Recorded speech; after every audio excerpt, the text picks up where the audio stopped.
Math 3, Graphs of Trigonometric Functions, Practice 3.3.1. Okay, so we're just looking at talking about the period, amplitude, midline. Okay, we don't care about the frequency, so let's not deal with that.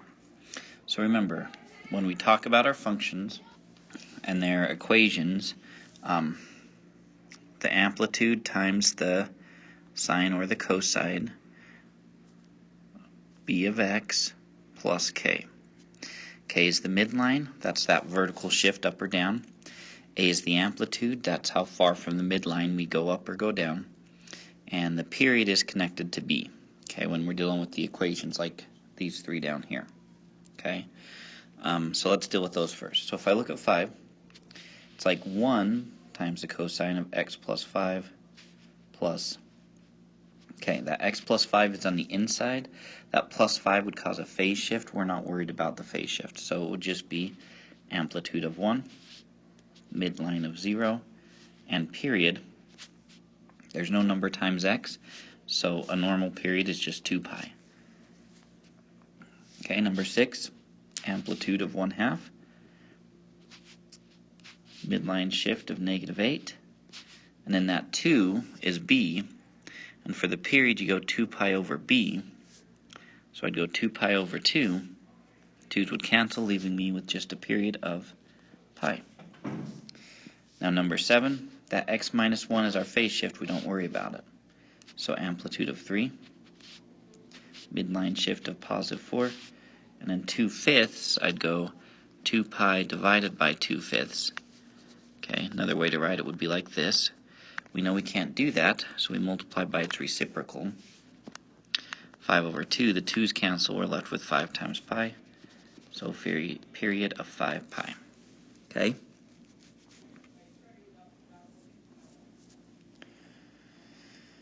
Alright, now, when we deal with the graphs, it's just as easy. To find the amplitude in the midline, we see how far up, how far we go down. We cut that in half. That's going to be our midline. So our midline, our k, is -1. Then we can find our amplitude. So 1, 2, 3. So our amplitude would be 3. Then we take a look at on that y-axis where we start. So we're starting on the midline, which tells us it's a sine function. So we go up, trace it until we hit that midline again, going up. And so it's from 0 to pi, so our period is pi. If I wanted to make the equation from that, I would just then go 3 times the sine, and to get b, I would go 2 pi over b equals pi. The only way for that to work is for b to be 2, so 2x minus 1. Okay, now number 3. How high up, how far down we go? I guess I should have done 2, but we're doing 3. So my midline is at 2. My amplitude would be about 1/2, looks like. And then my period, so for this one, notice that we start above our midline, so it's going to be a cosine. So I go down until I get back up, and then I see that that's right about there. So sometimes that's a little tougher to determine where it's at. I want to say these lines are 1 and then 2, so I want to say it has a period of 2, which means it would be 1/2 times the cosine of 2 pi over b equals 2. Well, I'd have to get rid of the pi, so b would equal pi. So it would be pi times x plus 2, if I were to make the equation. We don't have to make the equations, just showing you. Alright, number 2, so how high do we go, how low do we go?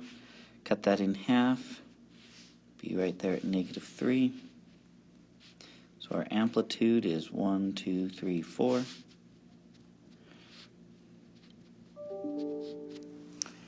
Okay, then here's our midline. We start up here, so it's a cosine. So it'd be 4 times the cosine of something x minus 3. we find our period goes until it hits right there at 4 pi. So our period is 4 pi. So if I go 2 pi over b equals 4 pi, well, I could times both sides by b. That would give me over here 2 pi equals 4 pi times b divided by 4 pi. Those would cancel. We'd have 2 over 4, which is 1/2, so it would be 1/2 times x. Okay, last one. So we can see the midline's at 0, so k equals 0. Amplitude goes up 1, so amplitude is 1. Our period starts here and then goes to here. So what is that? So here to here. So it looks like it's a little past 1.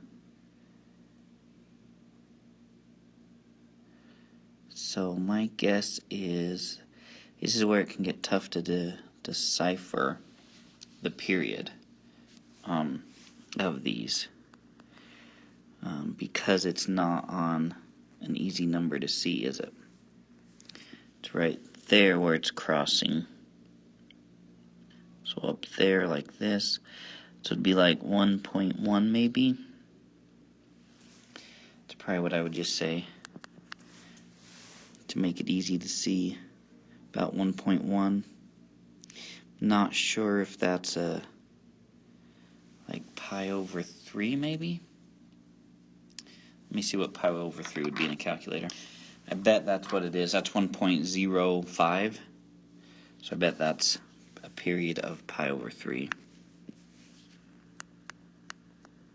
Okay. So this one, it starts on the midline, so we know it's sine.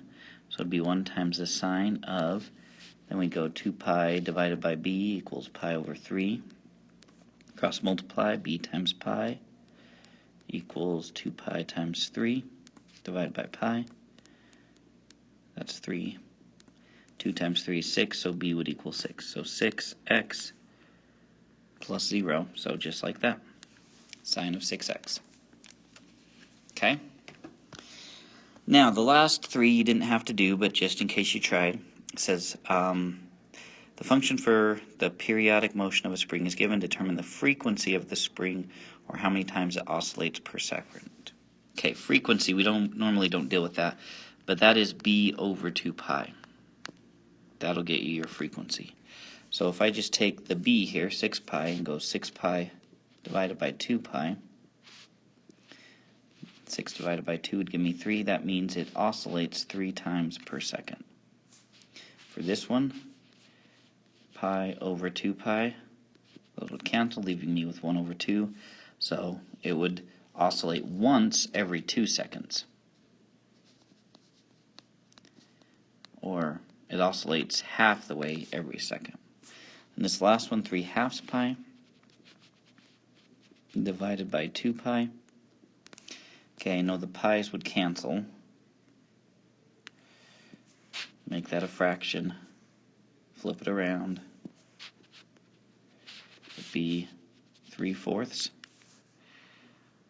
So it would do it 3 times every 4 seconds. Would be a good way to think about it. Okay, there we go.